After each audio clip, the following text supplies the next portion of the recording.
Good evening, Los Angeles, and thank you again for joining us. Tonight, it's a pleasure to be joined by a longtime friend and an amazing Angelino, Michelle Siqueiros, who is the president of the Campaign for College Opportunity. And in a few moments, we're going to discuss actions that we're taking to help the class of 2020 that I know is facing this crisis in a different way than any of their predecessors in looking at their future and assessing how they can have a great future. The crisis has taken its toll on all of us. It's a crisis that hurts every single day, but we must not lose sight of the signs of hope. We see them all around us, we can feel them each day, and I know that as anxious as we are each and every night to get out and during the daytime to do more, I want to thank you again for everything you are doing to keep people safe, to keep people healthy, and to save lives.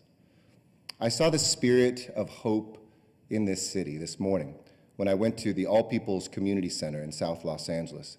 It's an institution that served Angelinos for nearly 80 years.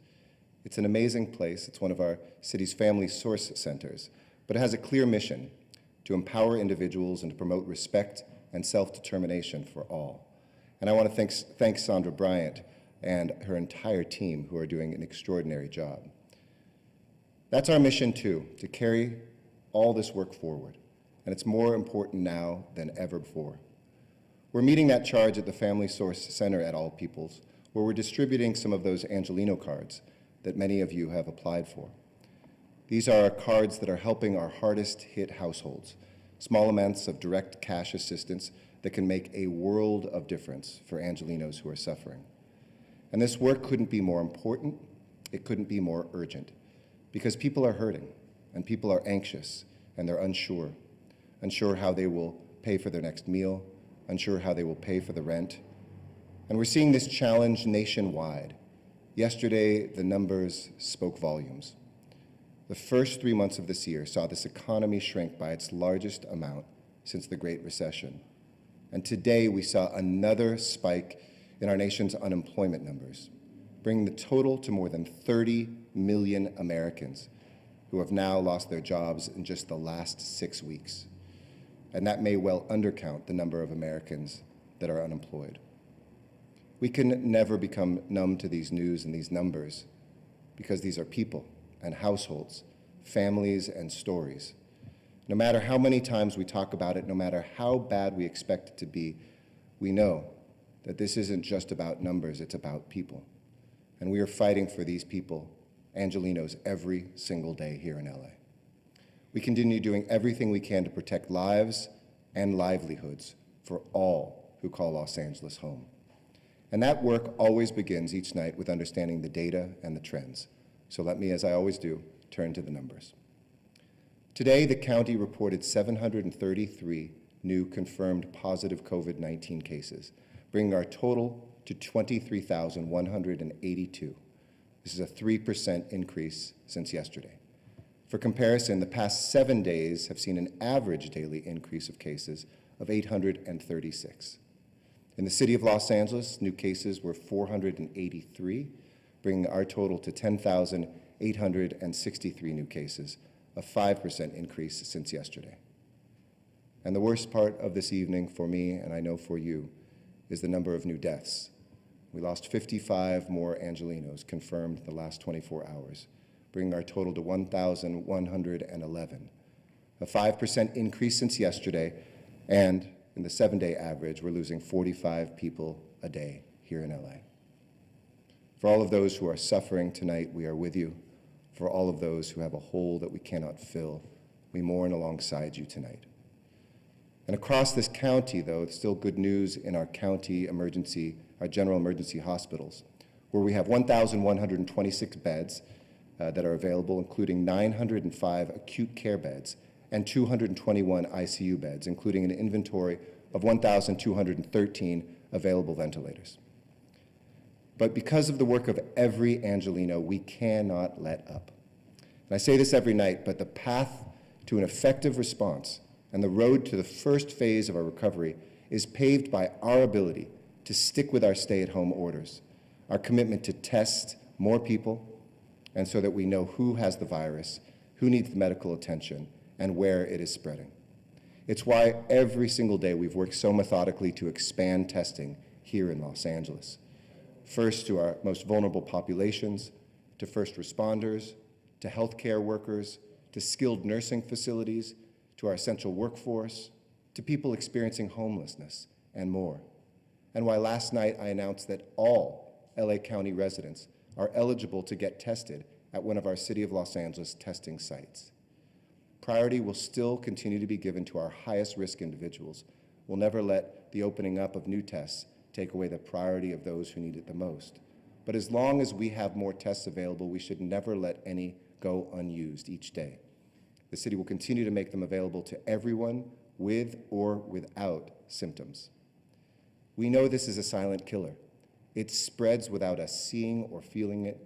And if we're going to save lives and open up our economy, we need to know where this virus is.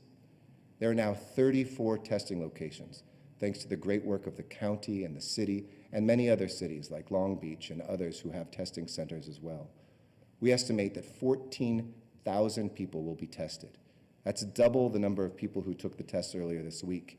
And I'm especially proud that those that were in the city today did between 9,000 and 10,000.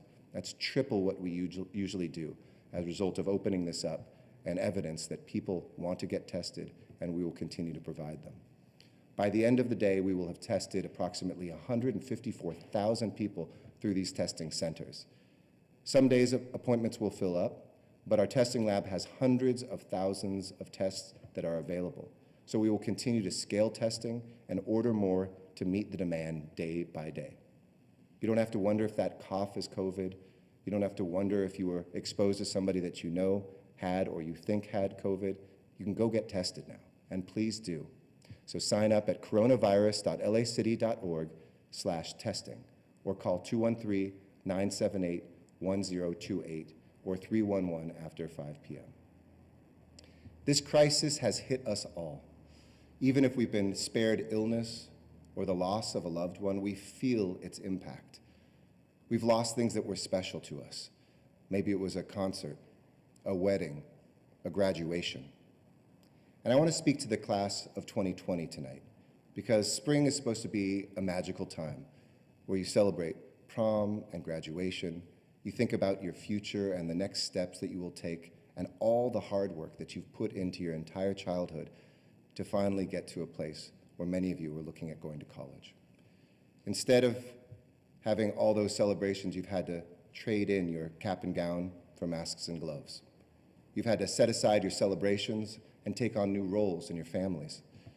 I've been so moved by the members of this class who have become the primary earners for their families, or taken on the role of caregivers for your siblings, even teachers for your younger brothers and sisters, while your parents have gone to work on the front lines. This is not the spring that you hoped for. This is not the spring that you deserved, but it is the spring that you have. So tonight, I want to talk to you, class of 2020, about your future and about the tough decisions you face about higher education. I think many of you know how committed I've been to providing opportunity for young people to go to college. I was so proud that Los Angeles became the biggest city in America to make higher education free through our community colleges. And our community college district, the largest in the country, already has the largest college promise program anywhere in this nation. I know that for many of the students that have been admitted at four-year colleges and universities, that tomorrow is college signing day. This is the deadline for students to submit their intent to enroll forms. And while some colleges have extended that deadline to June 1st, many have not. You face an agonizing dilemma right now, whether to accept and follow your dreams for tomorrow or to put those dreams on hold and to help your families today. For many, this would have been a tough call anyway, but COVID-19 makes it even more excruciating. And we know COVID-19's impact has been uneven. While it doesn't discriminate on who it infects, how it infects us does, unfortunately, exacerbate so many of the inequities that we have in our society. We're seeing indicators that disproportionate numbers of students of color and students living in poverty and immigrant students who have started to decline offers of admission because they're worried, understandably, about the present and worried about the future. For some, that might be because COVID-19 directly hit your family, For others, you're scared of not being there to help your family when someone's lost a job or seen reduced hours. For far too many, maybe you have no place to study and access fall classes that may be held online. These are real concerns that we shouldn't dismiss, but instead confront and try to help you with. But hear me when I say that we don't want COVID-19 to take lives, but we also don't want it to steal your dreams. I'm grateful to those colleges and universities that have waived fees and extended deadlines to give students more time to make this big decision, but there is even more that we must do. That is why I'm announcing a special partnership with the LA Compact.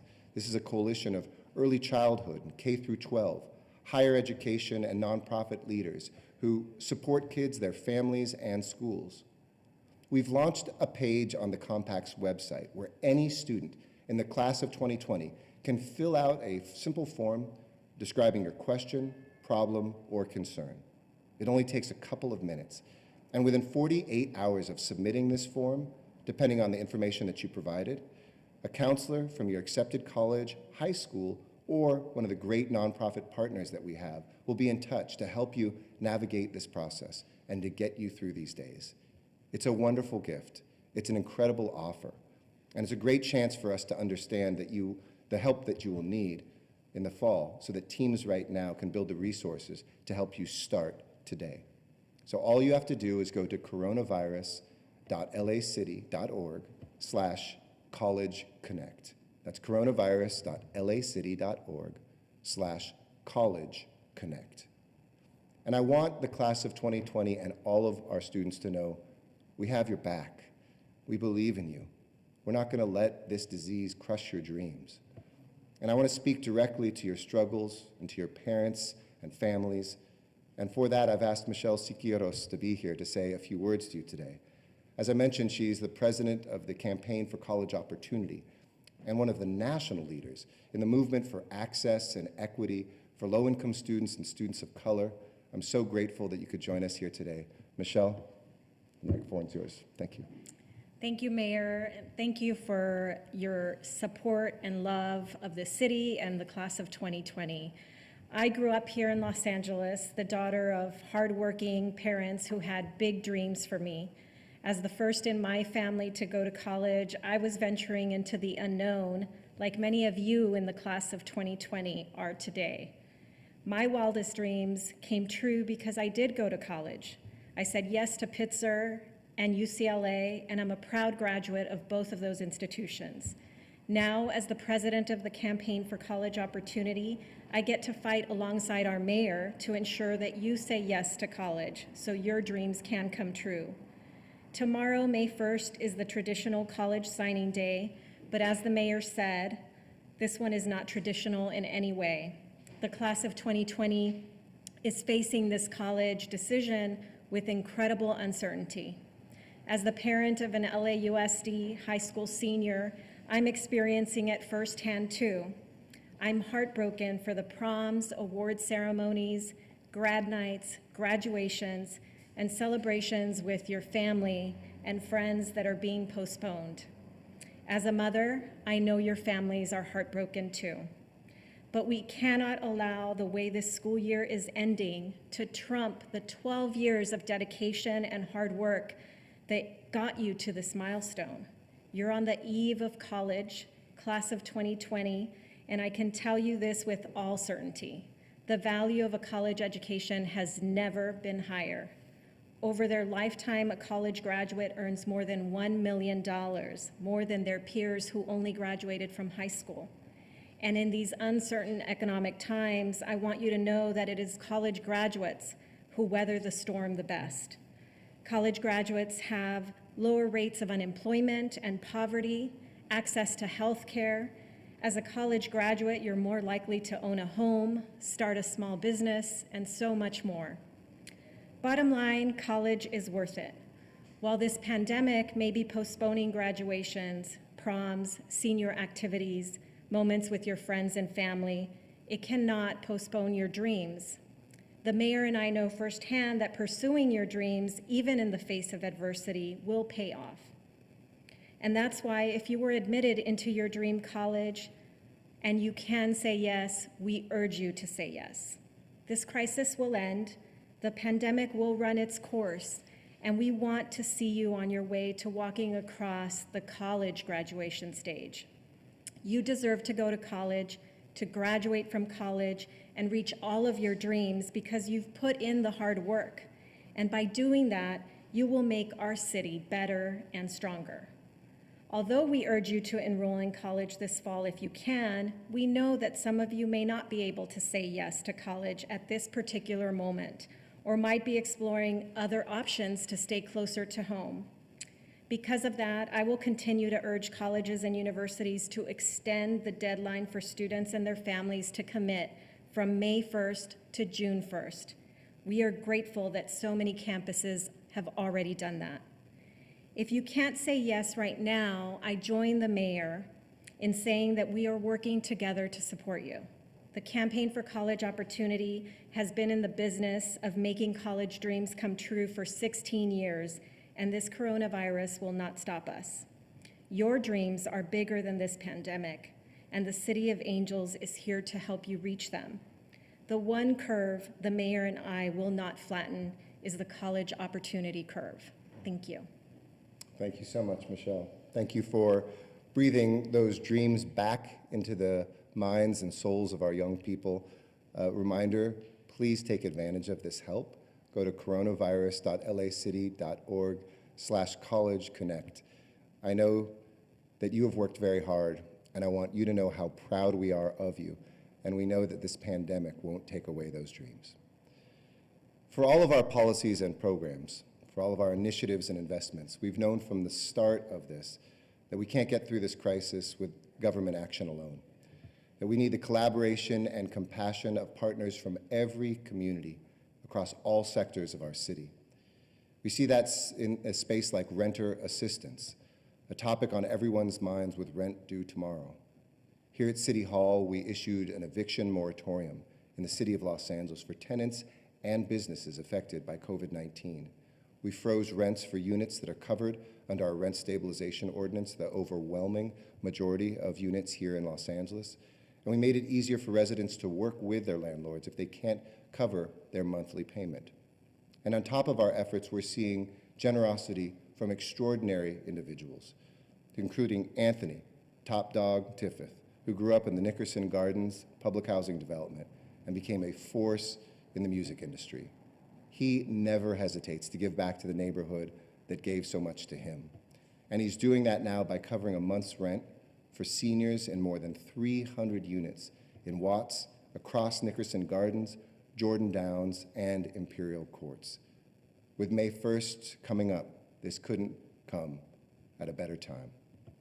That's the Angelino spirit, the LA love that I've talked about in these briefings each night at work. Everyone in Los Angeles is making sacrifices. Every single member of our community each day has had to step up. But for those in our city who already faced economic insecurity, this pandemic has been devastating. That's why we launched the Angelino card for low-wage hourly workers whose incomes have been depleted or who have lost jobs and who need help right now without any discrimination, your zip code or your immigration status, your age. And as I mentioned today at the All People's Family Source Center, I want to tell you a story of a woman I met named Valeria, who is a Fremont High School grad from South LA who had a steady job at a shoe manufacturing plant until she was laid off in March. Valeria still hasn't received her unemployment insurance, and she told me how the Angelino card was literally her lifeline. It would help her get through the day, help her pay her bills, help her to buy food until support from the state arrives. I also spoke with Ana, an Angelina who immigrated to Los Angeles from El Salvador. She's raising a son on her own. Excuse me. She's raising a son on her own, and after losing her job at a long-term care center, she quickly ran out of places to turn for relief. Ana and Valeria were so grateful for the donations you and so many Angelinos have given. It's a source of relief for everyone and support that doesn't hinge on status. They are just two of the more than 15,000 people that we've already helped in just under 2 weeks, and cards are on their way to help 45,000 more Angelenos in the days ahead. But soon that number will grow because of some great news I received this afternoon. The Mayor's Fund receives support every single day from folks like you out there, and every dollar helps. But today was a great day. Yesterday, the fund was gifted $5 million. No one had made a fundraising call, reached out to these donors. These are two people who simply stepped forward. What happened is that Bobby Murphy and his wife, Kelsey, they saw the work that we are doing, they felt for the people that they were assisting, and they put the check in the mail. Before she began staying at home with her now one-year-old son, Kelsey was a physician's assistant working with low-income patients at St. John's Well Child and Family Center in South LA. So she knows firsthand how devastating this crisis has been for people like those that she worked with. And you may not recognize his name, but we all know his path-breaking enterprise. Bobby is the co-founder of one of our city's great success stories and tech companies, Snap, a company that's already supported the Mayor's Fund, along with Snap co-creator and CEO Evan Spiegel and his wife, Miranda Kerr. So Bobby and Kelsey, let me thank you. Because of your generosity, we will now be able to distribute a total of 20,000 Angeleno cards to help 60,000 Angelenos.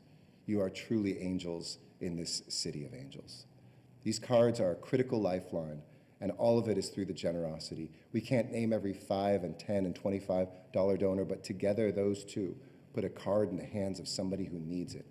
So donate today at mayorsfundla.org/Angeleno. In this crisis, there is so much that we can't see, excuse me, and much we still don't know. Where we felt secure, we now feel untethered. Where we plan for things, we don't know what the future holds. But one thing is certain, and each night I hope you feel it. You are not alone. Whether you're a senior watching this on your own and now have the chance to have meals delivered from us to you, whether you're a class of 2020 graduate wondering what you're going to do for college, we're here to help and to advise. If you're somebody whose unemployment just arrived today and you were laid off, or whether it was an immigrant who wondered, when our national government didn't step forward, do people believe that my contributions matter? None of us are alone in Los Angeles. We are all tied together. Our success will rise together, or we will fall together. But I know that this new economic reality, while it may feel hopeless, we are here to help you not just survive, but also recover. We've responded to a crisis. We're looking at the steps to reopen. Beyond that, how we can recover, and finally, how we can reimagine. But for each one of us, those days of reimagining, of recovering, and reopening depend on our response right now. And I'm so proud of the work that you continue to do, to not just bend a curve, but to save lives, to ensure that the chapter of this LA history that you are writing is one that will have the best possible ending. We're in this together. So, as I say each evening, stay safe, stay healthy, and stay at home. Much strength and much love, Los Angeles. Thank you. With that, I'm happy to answer questions. First question? First question will be from Jory Rand with ABC7. Hey, Jory. Go ahead. Hey, Mr. Mayor. Just a couple quick questions for you. We saw the governor shut down Orange County beaches today. Have you been consulted by any officials down there in Orange County on the subject of beach closures? And if so, what have you offered in terms of advice? And I just wanted to really quickly ask you about being named a co-chair to Vice President Biden's Vice Presidential Search Committee. You're understandably really busy these days. Just curious, how much of your time will this post take? And any time spent on that, wouldn't that be time you would be spending otherwise as you're on your work as mayor during this crisis? And do you speak to Joe Biden at all? Have you consulted him at all during this crisis on how he would handle the situation, or anything that you've spoken to him, consulted on this current situation? Thank you. Thank you, Jory. In terms of the beaches in Orange County, no, I have not been directly consulted by any of the cities or the county officials there. I was informed by the governor's staff last night about the move and talked to the governor this morning as well. And I think all of us, as I think I've shared, I'm on an almost nightly call with the 13 mayors of the most populous cities in California. And one thing that we share is we have to try to move together as much as possible.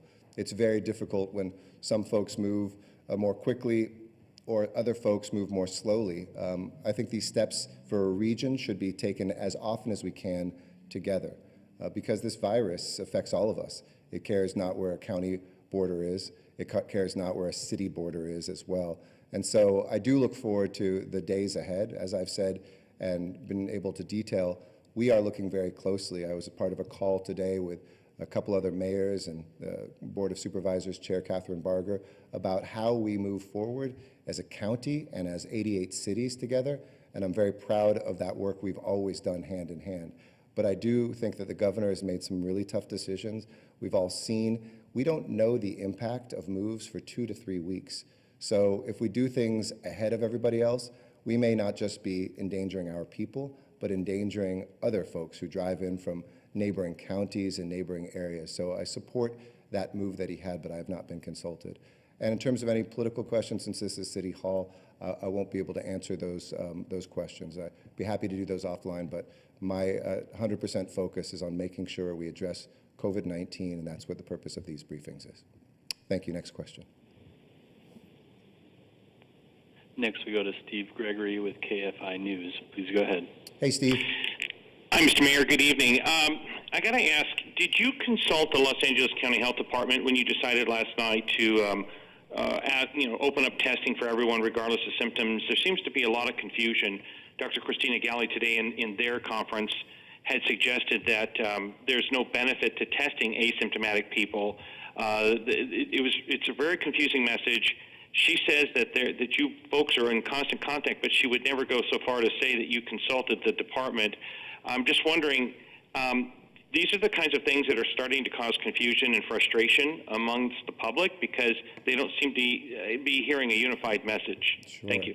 Look, I love working with the county and my 87 fellow mayors. We've had an extraordinary close relationship, and I would say long before COVID-19, I'm proud that I think we have the strongest relationship between a board of supervisors and a mayor and our city council from the city of Los Angeles that in our history. That's borne out in our transportation successes like Measure M. That's borne out in the work that we're doing on homelessness. And we are so close that we have staff talking probably at any given time. We have people either co-working in the same space or talking every single day. And I always value, especially from, there's two parts of the county, Dr. Galli with Health Services, Dr. Ferrer with Public Health, both of their input, whether it's in standing up extra beds, getting data for our hospital admissions, pushing out the messages that they put towards us, et cetera, and also the input of so many other places that we're in constant contact with. And I want the people of Los Angeles to know that. We're always talking with folks that are around the world. We're talking with people who are up at Harvard, people who are at some of the cutting-edge medical doctors giving advice on public health around the country. And one thing that was very clear, and I stick to it, that I said last night, is that this is a silent killer. It's not just those who have symptoms who can spread this disease. I think everybody in this country, with a couple notable exceptions at the national level sometimes, say we need more testing, period. And we need to be testing asymptomatic people. We know asymptomatic people spread this. Second point, I'm never going to let tests go to waste. We have, before we open this up, each time we've opened it up, there are tests each day that we still had. And at a moment when we have a public health crisis, when people are eager to get back to work, to open up spaces, that depends on knowledge, and knowledge comes from testing, and testing more people gives us more ability to open up sooner. So I think it's from not only a health perspective, but also from the steps forward for our economy, a critical piece of that. And I would say there's no air between us. The county and the city have been standing up these centers together. When the city had them, we said we'd test anybody in the county. That's what I've done too with the asymptomatic folks. But we will always prioritize, and I do listen to that advice from all doctors I've talked to. Make sure that you protect for your critical workers and of course your symptomatic people, the number of tests that they need. But as we've shown, and as I said tonight, there are hundreds of thousands of tests we have access to, so I'm not worried about that supply. And it's something that we'll continue to do hand in hand, taking the advice of many, but absolutely.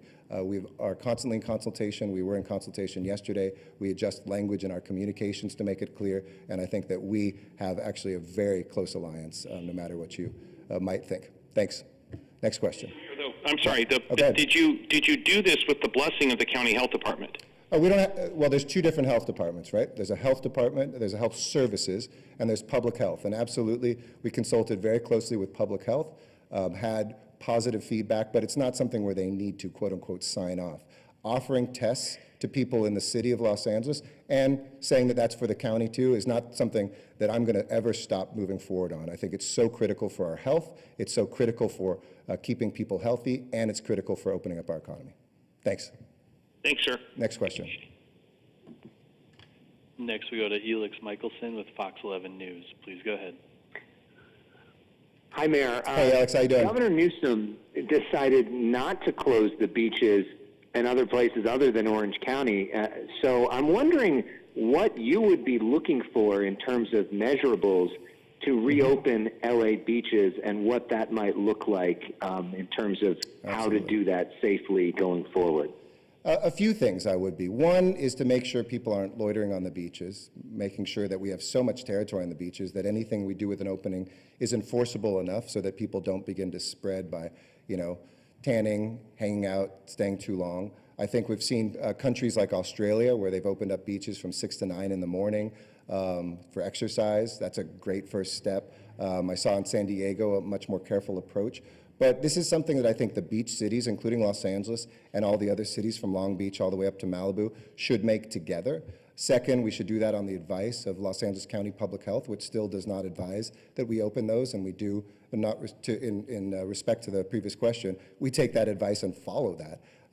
And I think it's very important for us, finally, to make sure as we do this that we assess things. If you just open it up and everybody can go, I think that's a dangerous way to do it without any restrictions. But why not take a couple baby steps in the weeks that are ahead, as I've said, the 2 to 6 weeks from now, where we can get the beach cities lined up, we have the law enforcement lined up, we have the regulations clear, we communicate it to the public, and we don't rush to do this. I'd rather go slower and do it right than rush and find out 3 weeks later we've done it wrong, and we're telling people you got to go back indoors because we screwed up. That's not fair to anybody.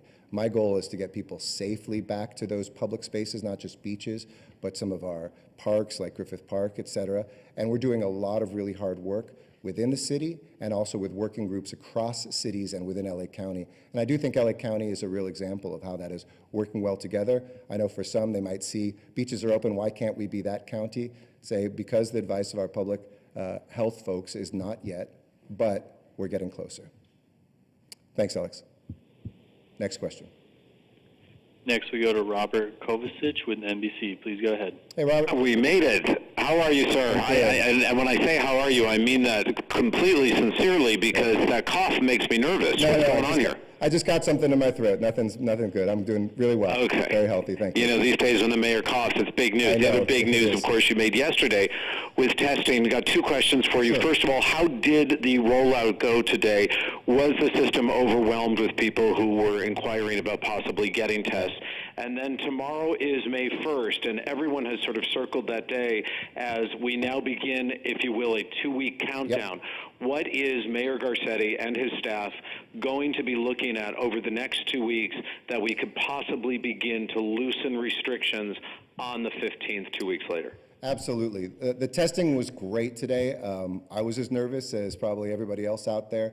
We had, as I said, triple the amount of tests done at the LA City sites than we've usually done, and a new record, probably about 10,000 just in those sites by the end of the day, 14,000 between the county and city sites. So it was very successful. Folks that did not have symptoms were able to go there. In the early part of the morning, we learned a good lesson, which is we had saved a lot of tests for symptomatic people and those who had vulnerabilities. We saved too many of those, so some of the tests available for people without symptoms ran out. We quickly changed that, and we're able to accommodate both people with symptoms and without. Some people are being pushed to a day or 2 ahead. I think if you go tonight, you'll get pushed to Saturday, which just shows the demand. But we are very confident in our ability to add more tests quickly. As I mentioned, we have hundreds of thousands of tests from our sources that we get tests. Their labs are able to process this. So it was really, from our perspective, quite successful. In terms of the second question for reopening, I'm looking for 2 things before I say the things in terms of the industries and places I want to open. Because I think we have to, many of us rush to, hey, when am I going to be able to get a haircut? When can I go to a neighborhood store? When can I get back out to a park? But there's a process to get there. 2 things that precede that. One is you have to look at the need, you have to look at the risk, and you have to look at the safety measures.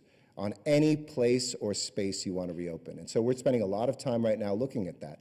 How can we make retail safe? And retail is very diverse.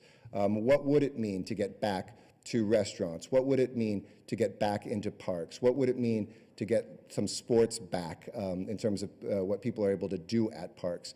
So we're assessing each one of those from kind of a need, risk, and then safety perspective. Second, we need to have some metrics that we agree upon.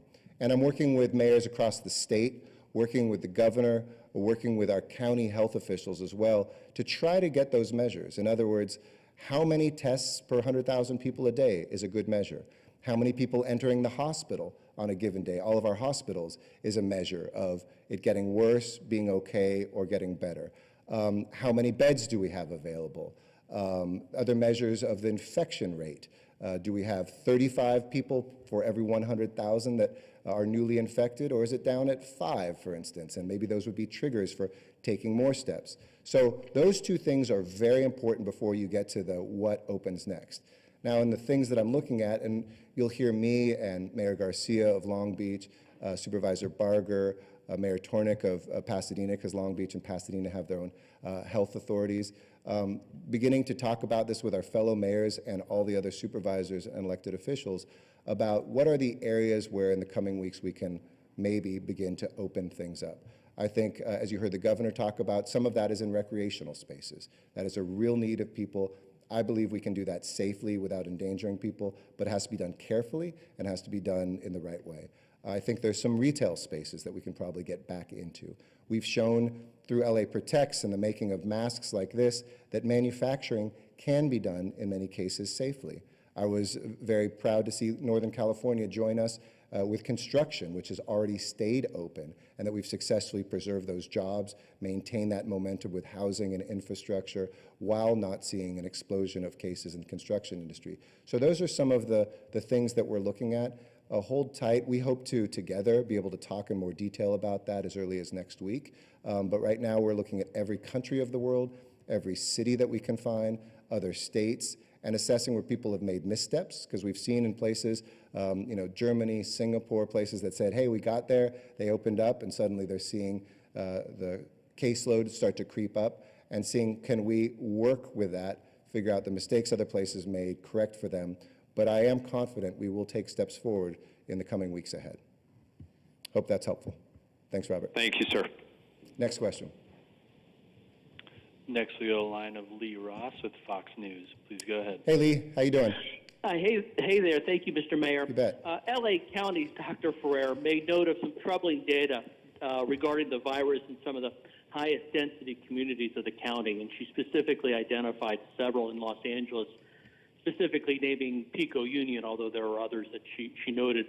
Based on her data and what you've seen or what your discussions with her, are you 100% sure, are you still 100% sure that people who live in these neighborhoods have been and remain safe at home, and that people who live there and have the ability to shelter somewhere else, less dense, shouldn't do so?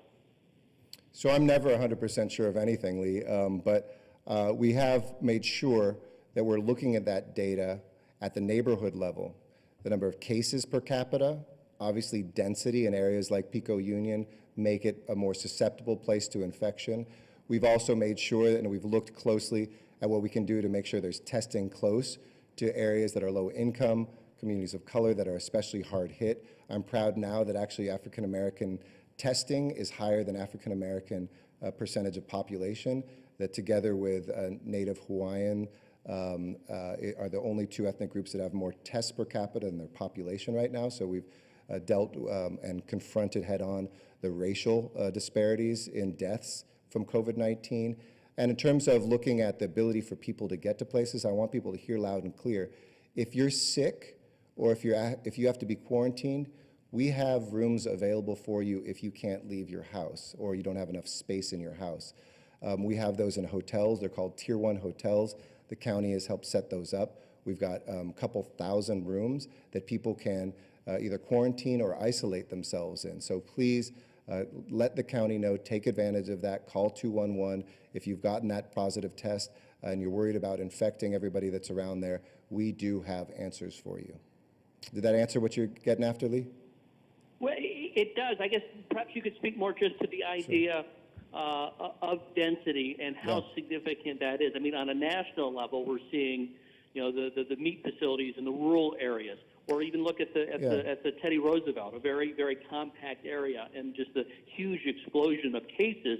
And I'm curious if that, and what you're seeing with the neighborhoods like Pico Union, if that does not register the idea that the density, the packedness of your living arrangement or your working arrangement or your day-to-day movements may be the most significant factor in whether or not you contract the disease or suffer its most severe impacts. I wouldn't say it's the most significant factor, but it's one of the most important ones. Obviously, the speed with which you get diagnosed, one of the metrics that I'm looking at is, can we test anybody who has symptoms within 18 hours? I think that's a really good metric and a goal to push for. I think tracking and tracing is as important as density. We saw, for instance, in New York, it was outside New York City, in New Rochelle and those communities early on that are less dense, where we saw the hugest explosion, and then it did move into higher density areas. Manhattan had less than some less dense areas like Queens and elsewhere, but there's no question that density can play a role. When people live closer together, and especially, as I said in these briefings early on, with families that don't have an option and one of the family members contracts COVID-19 and can't isolate away because there isn't but one bathroom, there isn't an extra bedroom for that person to go in, that those are very troubling cases. That's why I'm really glad we've stood up those hotel rooms so that somebody can, these aren't just for folks who are experiencing homelessness, it's for people who are in denser living arrangements to be able to get out of there, because we shouldn't be looking at this like, hey, one member of the family gets sick, all of us are just going to get sick. We want to slow the spread, and that can be one of the most dangerous things. So it is a factor. I don't think it's the biggest factor, but it certainly has influence. Thanks, Lee. Next question. Next, we go to the line of Anna Elmandrala with Kaiser Health News. Please go ahead. Hey, Anna. Hi, thank you so much for taking my question. My first is, for expanding access to testing, what's your ultimate health policy goal? Is it to aid in the reopening? Is it to help understand the prevalence of the illness? Or is it to hand over those positive contacts to LA County for contact tracing? And then secondly is, how confident are you in the accuracy of these tests that they're using, which is now in the mouth instead of in the nose area? So let me work backwards. We're confident in the accuracy. No tests are 100% accurate. I know there's been some back and forth between nasal and mouth where we feel they're equally accurate. Most testing is showing that. This is the same test that the Air Force is contracting with. We've looked at that, and it's a combination both of tests, the speed of being able to turn around in labs. So we feel we've hit at least a sweet spot to get to as many people as possible. There will always be an error rate from serology and virology tests, but so far so good. In terms of what our health goals are, really I don't define health goals, but I think about them a lot. That's really for the county to determine. But I'll tell you what would be helpful for me as a decision maker is more data. Yes, of course, part of it is how to return to work, and that is helpful if we can find everybody who's infected. I don't pretend that we'll have overnight 4 million tests in the city of LA for everybody to take daily. What we do have, though, is the ability for people who wonder and maybe who couldn't get something because they didn't have symptoms, they couldn't get a test, to now be tested and to find some of those diamonds in the rough, make sure that we do pass those on to county public health so they can do the contact tracing, and also the tracking of symptoms from folks to see if it gets any worse. That's really, really important. Secondly, I want to have more data so that we can kind of have more triggers, more hair triggers.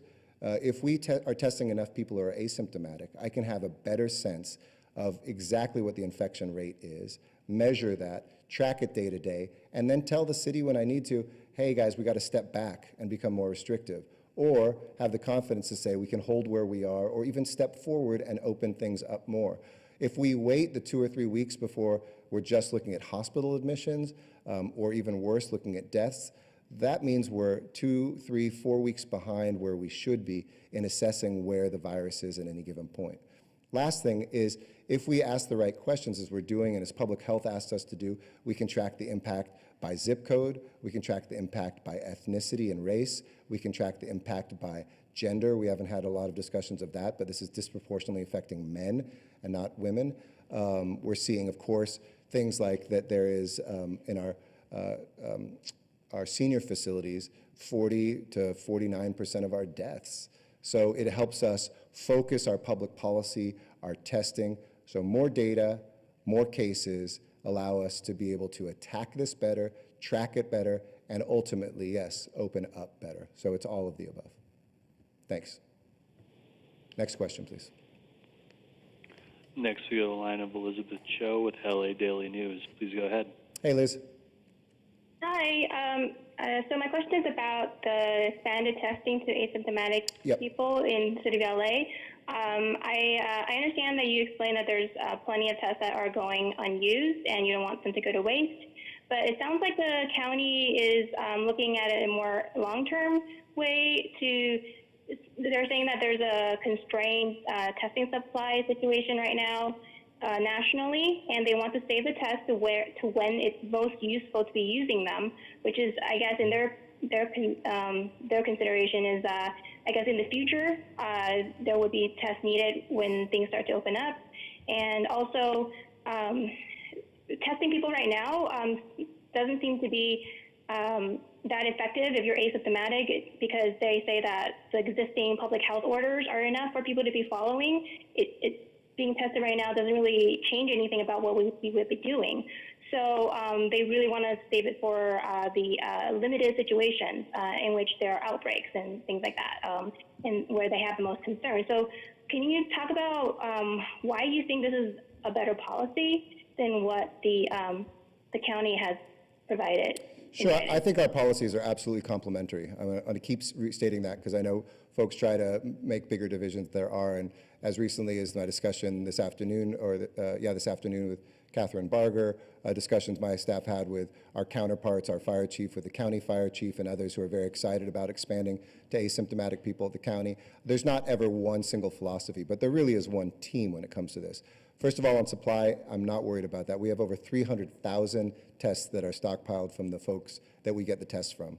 And it's not that we're saying, hey, don't give those to other cities or other places. We want them for ourselves for this. They're confident that they're able to continue meeting the demands of others and be able for us to expand the number that we are doing.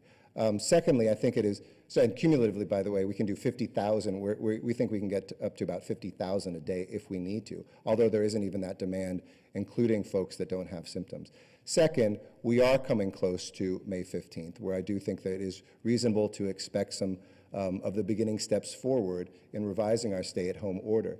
We do want to know who asymptomatic people are, whether they're going to work in a revised order or whether they're not, because they're a danger to people in their household. They're a danger when they go shopping at the market. They're a danger when they go to the pharmacy to pick something up, or for those who are working on the front lines. If they don't know that they have that can be very dangerous. So it's why we expanded asymptomatic tests or tests for people without symptoms to our drivers who are taking people around to get to places they need to go in taxis and rideshare, folks who are delivering as part of the delivery services. I think people wanted to know, too, whether they have symptoms or are COVID-19 when they're dropping off food at their front doors. There's so many good reasons to be doing this, and I have to say the overwhelming response that's been positive.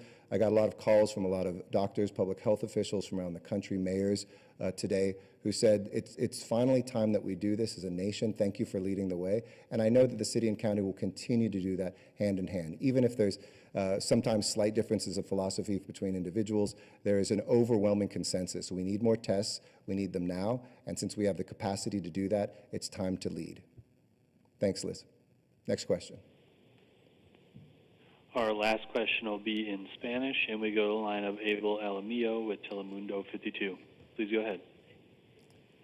Hi, Mayor. Regarding rents, we keep receiving numerous phone calls into our newsroom from people that are concerned about not being able to pay their monthly rent. Many of them are undocumented families who are also unemployed. What's the best advice you can give them? So the advice is two or threefold. One is make sure you have a plan. Make sure you contact your landlord.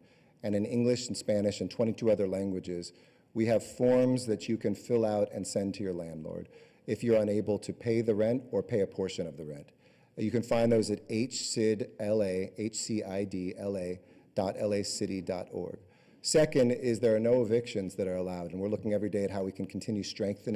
that eviction moratorium, but nobody can be evicted during this.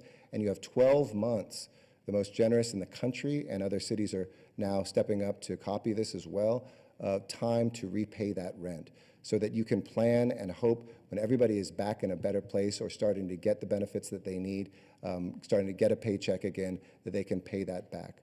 Third, I support the national level, getting rid of rent and getting rid of mortgages right now. And there's legislation for that I strongly support in Congress that I hope they will pass to help both mortgage holders, the mom and pops who own some of these places and live off of these, many of them immigrants themselves, and their renters together. You have to have both being assisted or else both can crumble together. I'm also very supportive of where folks aren't able to keep buildings, what we can do to step in and have more public housing or more social housing. I think that's a very good idea. And we're looking at around homelessness as well. What can we do not just to house people now, but to buy housing so that people aren't just back on the streets afterwards. So my advice is know your rights, look carefully at what we've passed that protects you. Your landlord can't make you sign something. Make sure you send them a letter and pay what you can. If you have some ability to pay, please do. And my heart goes out especially to immigrants and people who live with immigrants, who this federal government refused to help. You know, you could be living with somebody who's an undocumented immigrant. If you're married to them, you couldn't get, as an American citizen, the help that every other American taxpayer got as a part of this federal relief. I just think that's flat out wrong. It's one of the reasons we pushed forward the Angelino card that will help now 60,000 people. If folks have applied, my advice is hang on as we get more money like we did tonight from the Murphys. That's something that will help thousands and thousands of people more. So those things together can help people. And also my last point would be make sure that you know that not only can you not be evicted, but afterwards, if you get harassed by a bad landlord trying to evict you, we will be building up more legal defense to allow you to have a lawyer to help defend you. I'll answer that in Spanish now as well. And before I do that, I just want to thank everybody who's tuned in English. Thank you again to the class of 2020. Oh, and I'm told I have one more English question, so let me answer it in Spanish and then I'll take the English question. So, brevemente en español, yo quiero decir también, por los inquilinos en la ciudad de Los Ángeles, ustedes tienen derechos y toda la información está en el sitio de internet hcidla.lcity.org. Este es nuestro departamento de la vivienda. Tenemos formas en español para asistirte con la información que usted necesita enviar a sus dueños de sus apartamentos.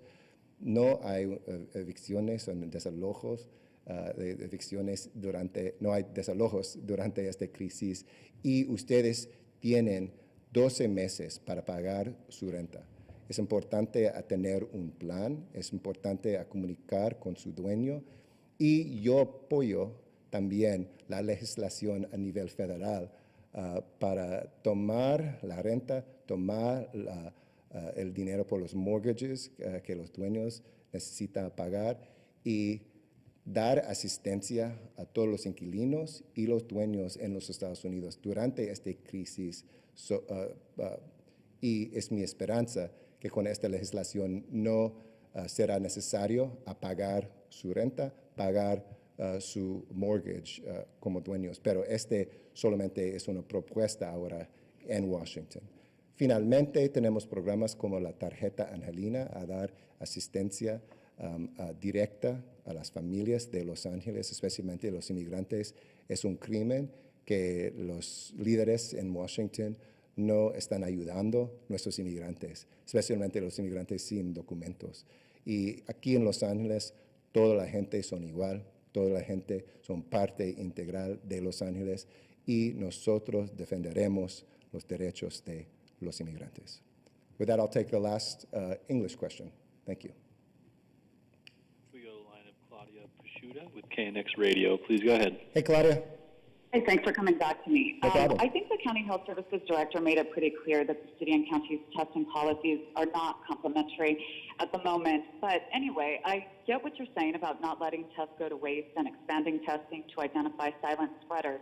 But with this big stockpile of tests that you mentioned and the ability to get many more, I'm wondering why not offer them to the county to first catch silent spreaders in nursing homes and other institutional settings where deaths are mounting and where we know that there are thousands and thousands of people at high risk of serious illness and death before opening up testing to low-risk asymptomatic people. Thank you. Sure. Now, look, if we have, I want to be very clear that we not only are complementary, we're working together every single day. We help build the portal that the county and city uses together.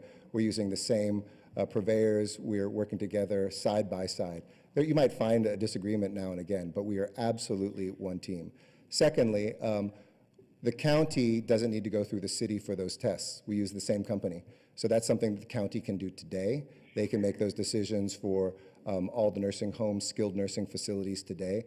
But we've worked really closely together, and I want to say the county's done a marvelous job. Barbara Ferrer has stood up in institutional settings, folks early on when there's outbreaks, whether it's at a private homeless shelter like at the Union Rescue Mission, whether it's in our senior homes, whether they're in the city or not. We're working really hand in glove, and we try to add capacity and surge capacity. As I mentioned, starting this week, we had 6 teams now that when we hear about outbreaks, rush in and can help a senior facility get testing. We've mandated now that those senior facilities, by the way, who don't necessarily need free help to do it, they are businesses that run and should be able to purchase these tests. We mandated that they must, in the city of Los Angeles, offer those tests to employees and to residents each month. So we're absolutely putting a high priority on that. We're doing the same thing with people who are experiencing homelessness. We stood up here, actually around City Hall today, free testing for folks that are in the Civic Center. We've been doing that down in San Pedro. We've done it in Skid Row day after day, and with the service providers. Bottom line is each one of those places still have tests each day too. So it's a much better point today than it was 40 days ago. There are enough tests, and the county can make those decisions, the city can make those decisions. We don't always have to agree, but I will continue to lead forward and lean in. We know that this is a silent killer. We know that there are people who are asymptomatic, and we know that they can spread. And that was something that's been crystal clear to me from every health official I've talked to from the beginning. So I'm really proud, and it was a good success today. Thanks.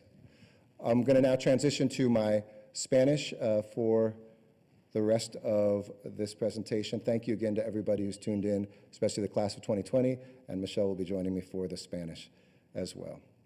Muy buenas tardes, Los Ángeles. Esta noche es un placer estar aquí con Michelle Siqueiros, presidente de la campaña para la oportunidad universitaria, para hablar sobre cómo estamos ayudando a la clase de 2020. Esta mañana estuve en el centro comunitario All Peoples en el sur de Los Ángeles.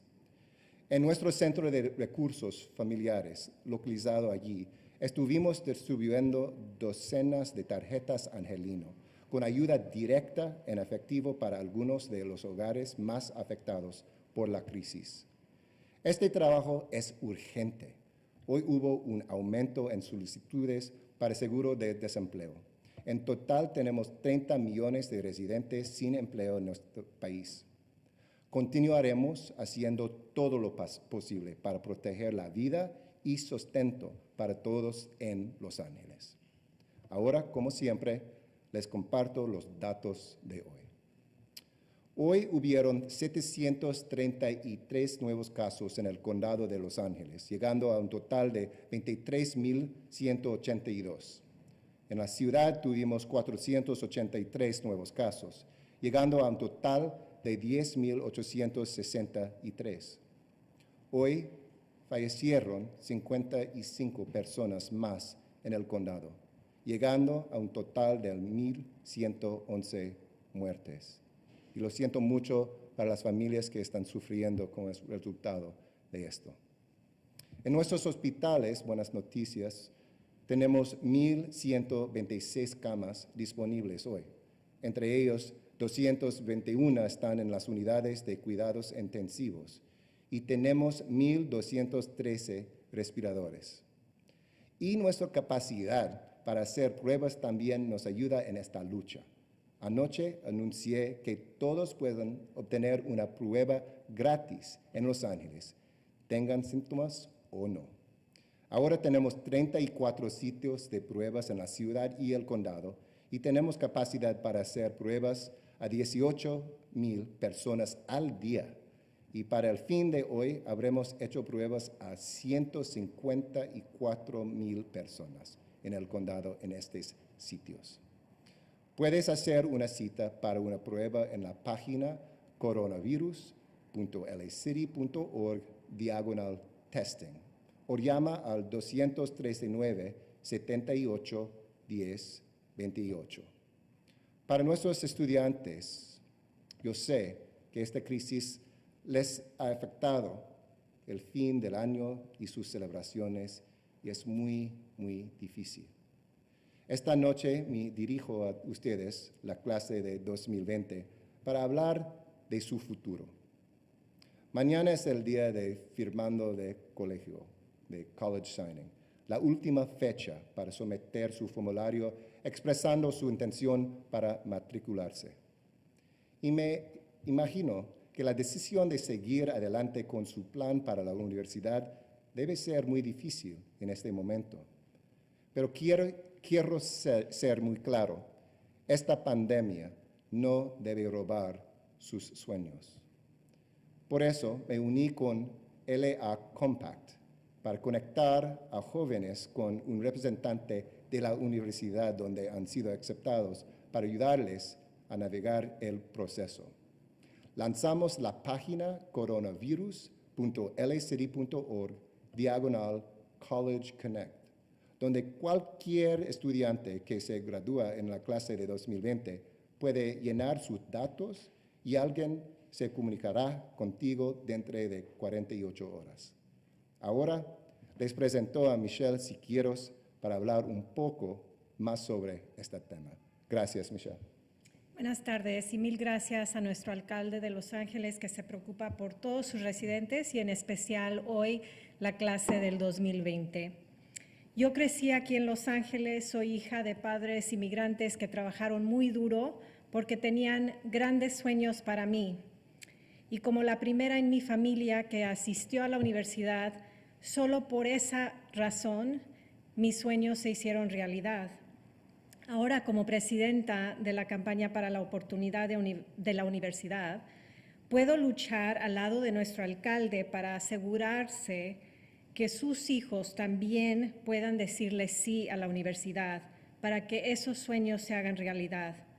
Mañana es el 1 de mayo, es el día tradicionalmente reconocido como el día que nuestros hijos firman su aceptación a la universidad, excepto por, obviamente, este 1 de mayo no es tradicional de ninguna manera. La clase de 2020 está enfrentando esta decisión con mucha incertidumbre. Como padre de un estudiante en su último año en la preparatoria de LAUSD, yo también lo estoy enfrentando con mi hija. También me duele ver la cancelación de ceremonias de premio, noches de graduación, graduaciones y celebraciones con amigos y familia, pero no podemos permitir que la forma en que este año escolar esté terminando supere los 12 años de dedicación y trabajo duro que sus hijos han hecho. El valor de una educación universitaria nunca ha sido más importante. Durante sus vidas, los graduados de la universidad ganan más de $1 millón cuando se compara a alguien que nada más se graduó de la preparatoria. Y en estos inciertos tiempos económicos, quiero que sepan que los graduados universitarios son más protegidos. Los graduados universitarios tienen tasas más bajas de desempleo y pobreza. Ellos son más probables de ser dueños de una casa, iniciar un negocio pequeño y mucho más.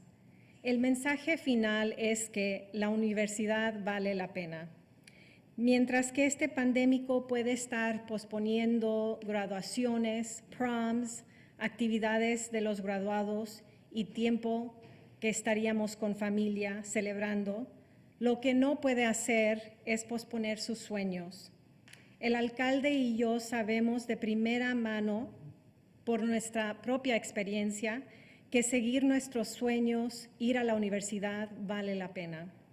Y por eso, si a su hijo o su hija lo han admitido a su colegio, a una universidad, te recomendamos que digas sí a esa invitación.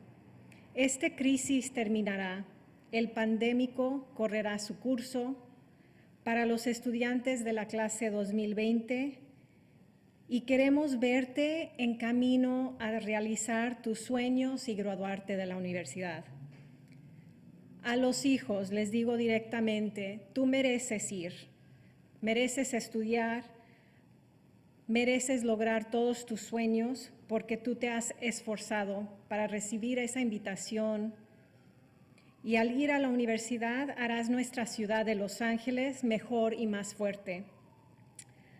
Aunque les urgimos inscribirse en la universidad este otoño, sabemos que algunos de ustedes no van a poder hacerlo, tal vez quieran quedarse más cerca a casa, y por eso aquí con el alcalde estamos listos para apoyarlos, para asegurarles que tendrán más opciones y ayuda. Por lo tanto, continuaremos urgiendo a los colegios y universidades que empujen del 1 de mayo al 1 de junio, el día en que necesitan saber de ustedes si pueden asistir a la universidad. Agradecemos que muchas universidades ya lo han hecho. Si su estudiante, su hijo o hija no puede decir sí hoy mismo, me uno con el alcalde para decir que estamos trabajando juntos para apoyarlos. La campaña para la oportunidad de la universidad ha estado en el negocio de realizar sueños universitarios para californianos a través de este estado, y el virus no nos parará. Para los estudiantes, tus sueños son más grandes que este pandémico y la ciudad de Los Ángeles está aquí para ayudarte a lograrlos. Gracias. Gracias, Michelle, por sus palabras poderosas y importantes, y gracias por su presencia hoy. Hoy tuve la oportunidad de conocer a angelinos quienes han recibido su tarjeta Angelino para ayudarles durante esta crisis. Valeria, por ejemplo, perdió su empleo a una planta de fabricación en marzo. Y Ana, madre soltera de El Salvador, perdió su empleo en un centro de cuidado. Mientras esperan su seguro de desempleo, la tarjeta Angelino las ayuda a comprar comida, cuidar a sus familias y pagar sus facturas. Estos son 2 hogares entre los más de 15,000 que recibirán su tarjeta Angelino, y hay más en camino para ayudar a 45,000 personas en total. Pero ahora podremos ayudar a aún más personas gracias a una donación de $5 millones que recibimos hoy de Bobby Murphy y su esposa Kelsey. Gracias a su generosidad, ahora podremos distribuir 20,000 tarjetas en total para ayudar a 60,000 angelinos. Si puede donar, por favor, visite la página mayorsfundla.org/angelino. Les recuerdo que nadie está solo en esta lucha. Estamos aquí para apoyarlos. Si les falta esperanza, sepan que estamos aquí para ayudarles. Mientras tanto, quédense en buena salud, quédense protegidos y quédense en casa. Mucha fuerza y mucho amor. Gracias, Los Ángeles. Hasta mañana. We'll see you tomorrow.